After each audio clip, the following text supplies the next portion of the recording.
भैंस का और इसका घी बनाना है। अब अगर तो बेटी ने घी बनाना सीखा है मायके में माँ को गुरु बना के, तब तो वो बना लेगी, नहीं तो बना लेगी क्या? कभी नहीं बना पाएगी। वो देखती रहेगी दूर का, क्या करूं मैं इसका, क्या डालूं इसमें कि घी बन जाए। तो बिना गुरु के वो चीज आपको नहीं मिल सकती जो आपके पास ही है। क्या दूध से घी बहुत दूर है? दूध से घी कितनी दूर है? दूध से घी कितनी दूर है? उसी में है। लेकिन बिना गुरु के बहुत दूर है, मिलने वाला नहीं। भले उसी में है तब भी नहीं मिलेगा। नहीं तो हाथ डाल के निकाल के दिखाओ ना, नहीं निकाल पाओ। कपड़े में छान लो, शायद कपड़े में घी आ जाए, बाकी पानी नीचे गिर जाए। होता है क्या ऐसा? इसका मतलब सब कुछ तुम्हारे पास है लेकिन फिर भी तुमसे दूर है, जब तक कोई विधि बताने वाला ना मिले। तो परमात्मा हमसे कितनी दूर है? कितने किलोमीटर दूर है? हम जाते हैं ना परमात्मा को ढूंढने, कोई 1 किलोमीटर दूर जाता है किसी मंदिर में, कोई 50 किलोमीटर दूर जाता है किसी प्राचीन मंदिर में, कोई सैकड़ों किलोमीटर दूर जाता है वो ऊपर पहाड़ों पे दर्शन करने। तो तुम्हें पता होना चाहिए ना परमात्मा इतनी दूर है, तभी तो जाते हो। कौन कौन जाता है? हाथ खड़े करो। मंदिर कौन जाता है? कौन जाता है मंदिर? हाथ खड़े कर दो, क्या दिक्कत है?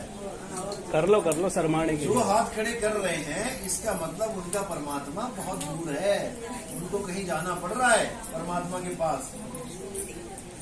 अब असल में परमात्मा है कहाँ? किस किस को पता है? ये भी हाथ खड़े कर दो। कहाँ कहाँ परमात्मा है? हमारे पास है कि दूर है? सब देखा, मंदिर वाले भी कह रहे हैं हाँ पास में, और रोज सुबह थाली लेके चल पड़ेंगे। जब पास में है तो फिर वहां क्या देखने जा रहे हो? वो तो तुम्हारे घर में भी है माता की फोटो, लेकिन यहाँ वाली माता 364 दिन काम आती है। जब नवरात्रा आता है तो ये वाली माता फेल हो जाती है, फिर वो वाली माता के पास जाएंगे मंदिर वाले। अरे ये और वो एक ही है, एक ही है। तुम्हारे पापा चाहे यहाँ बैठे, चाहे पापा 10 किलोमीटर दूर बैठे, एक ही है। लेकिन नहीं समझ में आ रहा। साहिब कहते हैं, कबीर साहब कहते हैं, मुंह को कहाँ ढूंढे रे बंदे, मैं तो तेरे पास में, मैं तेरे पास में हूँ। खोजी होए तुरंत मिल जाऊं, एक पल की तलाश में। एक पल में पता लग जाता है परमात्मा है कहाँ। कह तो दिया हमने कि मेरे पास है, लेकिन है कहाँ? क्या मेरे गले में बैठा हुआ है? क्या मेरी आंखों के बीच में बैठा है? क्या मेरी नाभि में बैठा है? कहाँ बैठा है वो? कहाँ ढूंढूं उसे? हनुमान जी ने ढूंढ के तो दिखा दिया, लोगों को समझ में नहीं आया। उन्होंने कहाँ बताया राम और सीता को? हैं? कौन से मंदिर में बताया था उन्होंने? उन्होंने दिल चीर के दिखाया अपना कि तुम राम और सीता के पुजारी हो, तो मंदिर में भटकना जाके। वो तुम्हारे मन में बैठे हैं। मन एक मंदिर है। मंदिर यानी मन के अंदर बैठा है कौन? राम और सीता, कृष्ण जी। ये सब मन के अंदर है, क्योंकि ये मन का ही रूप है। मन के कितने रूप हैं? मन का एक रूप है कि अनेक रूप हैं? मन के बहुत से रंग हैं, छिन आए छिन जाए, एक रंग में जो रंगे सो जन संत कहाए। मन के बहुत से रूप हैं। कभी तुम्हारा मन करता है ये कर लूं, कभी मन करता है वो कर लूं। सब कुछ करने के बाद मन करता है अरे ये क्यों कर लिया, अरे वो क्यों कर लिया। यानी मन तुम्हें दौड़ाता ही रहेगा। मन का कोई एक रूप नहीं है, वरना एक मन होता तो सारे वही काम कर लेते, मन संतुष्ट हो जाता। किस किस का मन संतुष्ट हो गया? जिसने सब कुछ कर लिया, कुछ करने का मन नहीं है, किसी का भी संतुष्ट नहीं हुआ। ये मन तुम्हें दौड़ाता है, दिन भर दौड़ाएगा, रात भर दौड़ाएगा, फिर अगले दिन दौड़ाएगा, और फिर पूरा जन्म दौड़ाते ही रहेगा। इसलिए साहिब ने बोला कि दुश्मन कोई और नहीं है, दुश्मन तुम्हारा मन है। मन के हारे हार है, मन के जीते जीत। अगर तुम मन से हार गए तो तुम्हारी हार हो गई, और तुमने मन को जीत लिया तो तुम्हारी जीत हो गई। लेकिन पता कैसे लगे ये मन है क्या? मन का स्वरूप क्या है? किसी ने देखा मन को आज तक? अभी कोई कहे माता जी अरे पापा को फोन करना सब्जी ले आए, तो मैं क्या बोलूंगा? मम्मी कह रही हैं कि फोन सब्जी ले आना। मैं बोलूंगा ना मम्मी कह रही हैं सब्जी ले आना। क्यों? मम्मी ने कहा, मैंने सुना, मैंने देखा मम्मी को कि वो बोल रही है। अब उसकी बहन कुछ बोल रही है, पापा को बोलो कि कॉपी ले आए, अरे दीदी बोल रही है कि कॉपी ले आओ। बहन ने कहा, मैंने सुना, हम क्या करते हैं, हम कोई भी काम करते हैं, मेरा मन कर रहा है कि आज ना आइसक्रीम खाते हैं, मेरा मन कह रहा है आज वहां चलते हैं। ये मन कौन कह रहा है? कैसा है ये मन? कैसे कह रहा है और तुम कैसे सुन रहे हो? क्या तुम इस कान से सुन रहे हो मन की बातों को? कह रहे हैं मेरा मन तो आज ऐसा कह रहा है कि भाई कोई आने वाला है। तो कैसे कह रहा है मन? क्या तुमने इस कान से सुना? और जो कह रहा है वो है कौन? कैसा है वो मन? नहीं जानता कोई। मन कौन है? मन का स्वरूप क्या है? वाणियों में आता है, मन तू ज्योत स्वरूप है, अपना मूल पहचान। एक ज्योत जल रही है हमारे यहां, हमारे शरीर में, उसी की नकल हमने मंदिर में जला रखी है। मंदिर में ज्योतें जलाते हैं ना, क्यों जलाते हैं? ज्योत की जरूरत किसे पड़ती है? प्रकाश की जरूरत किसको पड़ती है? जो अंधकार में हो। अभी लाइट चली जाए रात में तो क्या तुम्हें जरूरत पड़ेगी कि नहीं पड़ेगी? तुम ज्योत जगाओगे, और तुमने भगवान के आगे ज्योत लगा दी, उसको भी तुमने अंधा बना दिया, अंधेरे में बैठा हुआ है, कि तुम ज्योत लगाओ उसके लिए। ज्योत की जरूरत उसको पड़ती है, अग्नि की जरूरत उसे पड़ती है, मशाल की जरूरत उसे पड़ती है जो अंधेरे में देख नहीं सकता। उसके सामने ज्योत लगा दो, वो दिखाई देने लग जाएगा उसको। तो ये असल में क्या है? ये सांकेतिक है ज्ञान, ये मन का स्वरूप है ज्योत का। चाहे माता के आगे लगा दो, चाहे किसी देवता के आगे लगा दो, ज्योत ही मन है, और मन के ही ये सारे स्वरूप हैं। मन का कोई एक स्वरूप नहीं है। 33 करोड़ देवी देवता बताते हैं ना, वैसे 33 कोट है, 33 प्रकार के जितने भी देवी देवता हैं, ये सब मन का ही स्वरूप है। ये कोई एक मत समझना। अर्जुन को कृष्ण जी ने जब विराट रूप दिखाया, देखा है ना सबने? किस किसने नहीं देखा वो हाथ खड़े कर दो। सबने देखा है, आपने नहीं देखा? जब कृष्ण जी ने अर्जुन को विराट रूप दिखाया तो उसमें क्या उन्होंने एक आदमी खड़ा दिखाया कि मैं कृष्ण हूं? कितने दिखाए? कितने दिखाए? हजारों हजारों शरीर सामने खड़े कर दिए। हजारों क्यों किए भाई? हजारों करने का कारण क्या था? नहीं समझ में आएगा।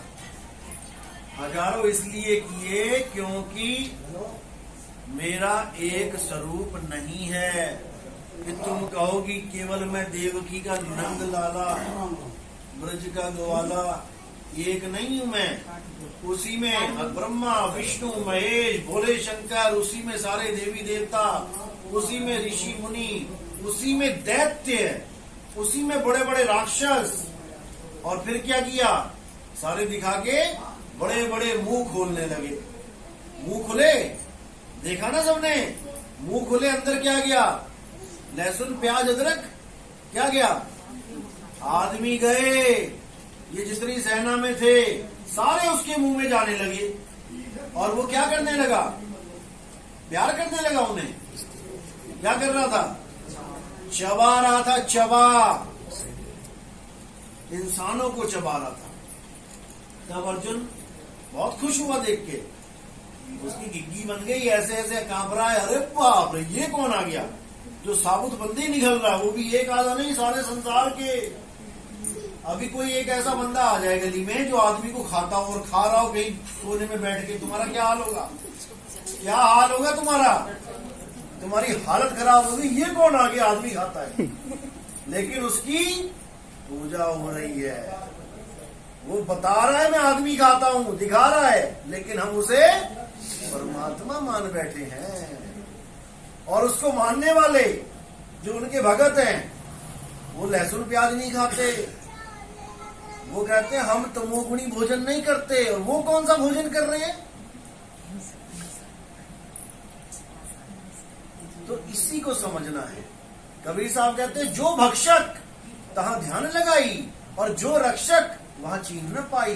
जो परमात्मा है उसको तो तुम देखते तक नहीं हो, और जो भक्षण कर रहा है लोगों का, उसकी तुम पूजा कर रहे हो। तुम्हारा क्या हाल होगा? अंत में तुम्हारी हालत खराब हो जाएगी। क्यों? क्योंकि तुम्हें भी वही खाएगा। अखबारों में देखते हो ना, इतने लोग काल के ग्रास हो गए। कौन है ये काल? वही काल है। अर्जुन कहता महाराज आप कौन हो? वो क्या कहते हैं वहां पे, हे अर्जुन मैं ही सारी सृष्टि को पैदा करके नाश करता हूं, मैं ही काल हूं।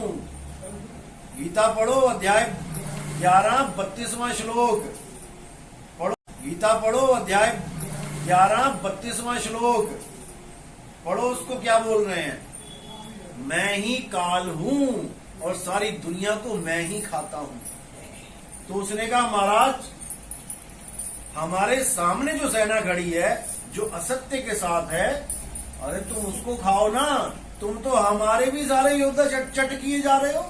देखो वहां लिखा हुआ है कि तुम हमारे भी योद्धाओं के बड़े बड़े सिर उसका चूरा बना रहे हो। तब उसने कहा कि हे अर्जुन मैं किसी को नहीं बख्शता, इस 3 लोक में जितने भी प्राणी हैं ये सब मेरे ही मुंह में जाएंगे, किसी को नहीं बख्शूंगा। वहां पर बस इतना नहीं लिखा कि तुम भी मेरे मुंह में जाओगे, लेकिन वो कहां गए 5 पांडव? वो भी काल के मुंह में गए। वो कोई अलग से नहीं आएगा उनको मारने। ये रक्षक कला है। 5 को बता दिया कि तुम रहोगे शेष इस पूरे युद्ध में, बाकी सब मर जाएंगे। कर ली ना रक्षा 5 की। अब उन्हीं 5 की रक्षा की वजह से हम भी सोच रहे हैं हमारी भी रक्षा हो जाएगी। अरे भाई उन 5 को भी उसी ने खाया है, पर हमें नहीं समझ में आ रहा। तो कबीर साहब कहते हैं 3 लोक एक जेल है और पाप पुण्य 2 जाल, सारा जग भोजन बना खाने वाला काल। इसी काल की पूजा सब कर रहे हैं। कोई देवी देवताओं के रूप में कर रहा है, कोई ज्योत के रूप में कर रहा है। ये काल कहां बैठा है पता है इस वक्त? गुरु वाले कौन है? जिसने गुरु धारण किया है, सारे गुरु वाले हैं। अब समझ लो ये काल कहां बैठा है। काल के 2 रूप हैं, एक सरगुण साकार रूप, एक निर्गुण निराकार रूप। सरगुण साकार रूप में ये काया रूप में है, क्योंकि सारी काया ही काया दिखाई उसने अनंतों, शरीर ही शरीर दिखाए। और निर्गुण रूप में वो काल कहां बैठा है? यहां पे। यहां पर किस किस के गुरु ने बोला कि यहां परमात्मा बैठा है? यहां ध्यान लगाओ, हाथ खड़े करो। आप लोग के गुरु ने बोला कि यहां ध्यान लगाओ। यहां कौन बैठा है? कबीर साहब क्या कहते हैं, अरे निज मन करत जहां ठकुराई, सो नैनन पिछवाड़ा है। जो भी यहां पे ध्यान लगा के बैठा है वो काल का ही पुजारी है। गलती से मत सोच लेना कि यहां परमात्मा बैठा है। यहां काल भगवान बैठा है प्रकाश के रूप में। इतना प्रकाश यहां पे आ जाएगा कि तुम प्रकाश में अंधे हो जाओगे। तुम्हें प्रकाश के अलावा कुछ दिखेगा ही नहीं। रात में खरगोश के आगे ऐसी टॉर्च जला दो 1000 वाट की, वो खरगोश भाग भी रहा होगा ना तो वहीं रुक जाएगा। क्यों? क्योंकि प्रकाश ही उसे अंधा कर देगा, उसको दिखाई नहीं देगा मैं कहां जाऊं। तुम्हारी आंखों के आगे लगा लो, तुम्हारी आंखों में रात के अंधेरे के आगे ऐसी टॉर्च जला दी बढ़िया वाली, तो तुम्हारा क्या हाल होगा? अरे भाई बंद कर, इसको कुछ दिख नहीं रहा है। बस ऐसे ही जितने संत महात्मा यहां तक पहुंचे उनको आगे कुछ दिखाई नहीं, उन्होंने उसी को परमात्मा घोषित कर दिया। यही काल का जाल है, यही काल का जाल है। तो साहिब क्या कह रहे हैं, इंगला पिंगला सुषमना, अरे त्रिपुटी सबका धाम। ये जितने भी बाबे बैठे हुए हैं, प्राण योगी, हठ योगी, राज योगी, सबका धाम यही है। यही काल भगवान की पूजा कर रहे हैं ये लोग। इंगला पिंगला सुषमना त्रिपुटी सबका धाम, नी अक्षर श्वासा रहित वाका भिन्न मुकाम। नी अक्षर यानी कि वो परमात्मा का कोई नाम अक्षरों में नहीं है।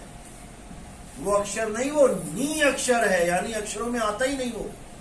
आप पानी पीते हो, ये अक्षर है कि नी अक्षर है? जो पानी आप पीते हो वो अक्षर है कि नी अक्षर है? नी अक्षर है वो, लेकिन उसका नाम रख दिया हमने अक्षरों में। बचपन में पढ़ने जाएंगे स्कूल तो टीचर पढ़ाएगा पा, आ का डंडा, ना, ई की मात्रा, पानी। बेटा ये होता है पानी, साथ में दिखा देगा, या ग्लास बना होगा पानी का। तो तुम्हें अक्षर का ज्ञान दिया, तब तुम्हें समझ में आया कि ये पानी है। लेकिन क्या पानी पानी करने से प्यास बुझ जाएगी? शायद बुझ जाएगी, तभी तो नाम जपते हो तो परमात्मा मिल जाएगा, यही सोच के। जब पानी पानी जप के तुम्हारी प्यास नहीं बुझी तो राम राम करके राम मिल जाएगा। जो मुंडी हिला रहे हैं वही जपते हैं। कौन कौन जपता है? कौन कौन जपता है भगवान का नाम? कोई गुरु मंत्र लेके बैठा है?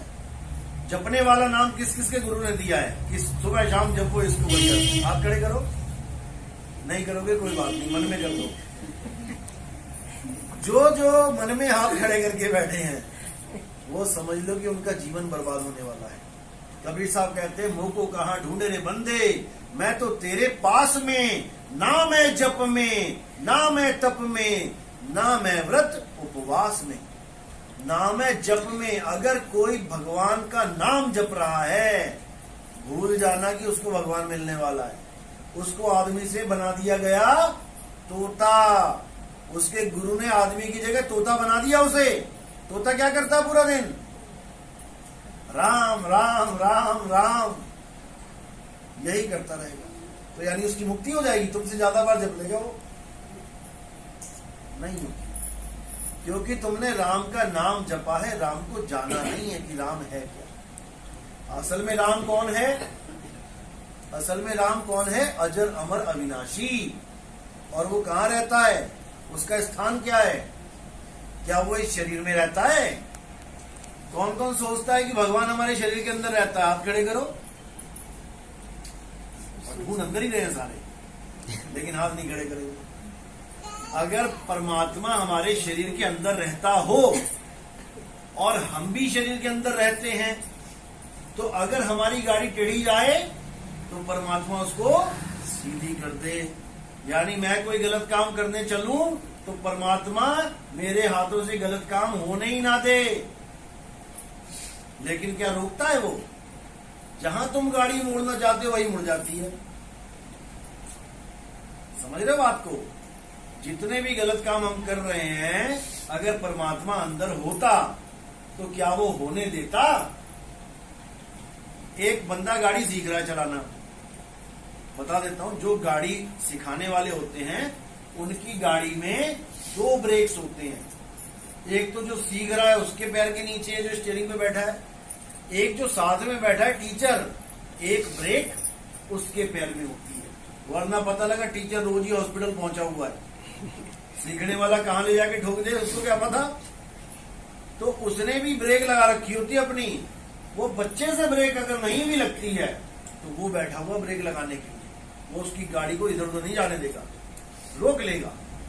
तो अगर परमात्मा और आत्मा दोनों शरीर में होते तो ये गाड़ी कभी एक्सीडेंट होता ही ना। इस गाड़ी का जितने भी गलत काम हमसे हो जाते हैं ये कभी होते ही नहीं। लेकिन इस गाड़ी में ड्राइवर 2 नहीं है। इस गाड़ी में एक ही ड्राइवर है, और वो कौन है? वो है जीवात्मा। परमात्मा नहीं है इस शरीर के अंदर कि कोई गुरु ने कह दिया जी परमात्मा इसी शरीर में, और तुम्हें लगा हाँ मेरे अंदर ही बैठा है वो। परमात्मा अंदर नहीं है। परमात्मा कहाँ है? वो अजूनी, जून से परे, शरीरों से परे। शरीर में परमात्मा हो तो तुम्हें ताले में बंद कर दिया तो परमात्मा को ही बंद कर दिया। फिर तो परमात्मा शरीरों में नहीं है। परमात्मा को कोई पकड़ नहीं सकता। परमात्मा अयोनी है, अजूनी है। वो योनि में नहीं आता कभी। योनि में कौन आते हैं? 84 लाख जून में कौन आते हैं? जीव आते हैं, जीवात्मा आती है। तो जैसे हवाई जहाज में 2 ड्राइवर होते हैं, पायलट होते हैं, बाकी हर गाड़ी में एक एक एक होते हैं। हवाई जहाज में 2 क्यों होते हैं? क्योंकि वो हवा में उड़ रहा होता है। और अगर बाय चांस एक पायलट है और उसको अटैक आ गया तो उसको तो अटैक आया बीपी की वजह से, और पीछे वालों को अटैक कैसे आ जाएगा? टेंशन की वजह से। सारे सबको अटैक आ जाएगा। इसलिए वहां पर 2 पायलट रखे जाते हैं कि एक को अटैक आ भी गया तो दूसरा संभाल लेगा। जितना सामान उसके सामने लगा है उतना ही सामान दूसरे के भी सामने लगा होता है। उसके पास भी एक हैंडल है, उसके पास भी हैंडल है, कोई दिक्कत नहीं है। इसी प्रकार अगर इस शरीर में 2 पायलट हैं, एक आत्मा और एक परमात्मा, तो किसी ने अगर इसको गोली मार दी और आत्मा डर के मारे निकल गई तो परमात्मा तो अंदर ही होना चाहिए। परमात्मा उठा के दिखाए, उंगली हिला के दिखाए, क्यों मर जाता है शरीर? जब आत्मा निकल गई तो परमात्मा भी निकल गया क्या? दोनों डर के मारे भाग गए। अगर आत्मा निकल गई, परमात्मा नहीं निकला, तो मिलन कैसे हुआ? तुम रह गए, तुम हो गए बाहर, परमात्मा रह गया अंदर, फिर मिलन कैसे हुआ? या तो परमात्मा बाहर होता और मैं भी काया को छोड़ के उसके पास जाके मिल जाता, फिर तो समझ में आता है। या फिर परमात्मा भी अंदर है और मैं भी हमेशा अंदर रहूंगा, मैं बाहर निकलूंगा ही नहीं, तब भी समझ में आता।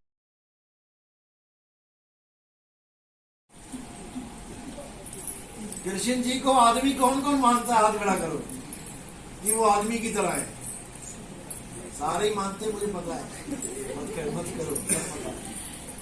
तो जो जो उनको आदमी मानता है, ये गुरुजी की फोटो लगी है, साथ में एक लेडीज भी है। तो गुरुजी लेडीज है या ये लेडीज है?